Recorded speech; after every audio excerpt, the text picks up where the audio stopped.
पार्वण पूर्व Puri police special drive पर्यटन नगरी को अपराध मुक्त करने एक्टिव मोड रे समस्त थाना अधिकारी गत 24 घंटे 7 जन दुर्दांत अपराधी और जड़े नाबालकों को बांधी पुलिस बाइक चोर ठार आरंभ कर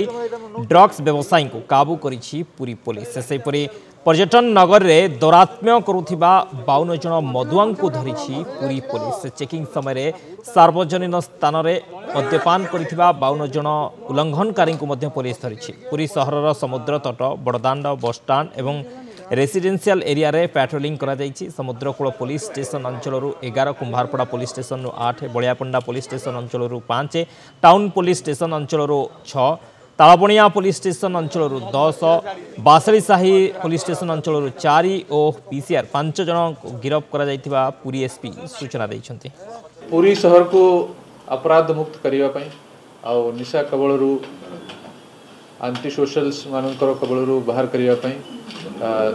सिटी डीएसपी आर टीम गोटे स्पेशल ऑपरेशन आरंभ करथिले। ये ऑपरेशन रा उद्देश्य थिला कि जिते भी असामाजिक तत्व अछंती जिते भी क्रिमिनल्स अछंती जो माने कि लोक को डरा धमका सब काम करूछंती एमती केते जण अछंती जो माने कि क्राइम रे इन्वॉल्व होछंती लाइक स्नैचिंग चोरी लूट ये सब प्रकार घटना रे इन्वॉल्व होछंती जिते भी लोक अछंती जो माने कि ड्रग्स कारोबार रे इन्वॉल्व होछंती समस्त ऊपर चढ़ाव करिबा आउ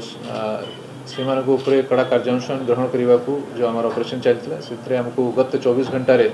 भल सफलता हाथ लगी। यहाँ आम कंटिन्यूअस ड्राइव अच्छी जो पर्यंत आम ये प्रकार असामाजिक तत्व रोचंती से अगेंस्ट जहाँ जहाँ हमको इनफॉरमेशन मिले आम कंटिन्यूअस ड्राइव चलेगी।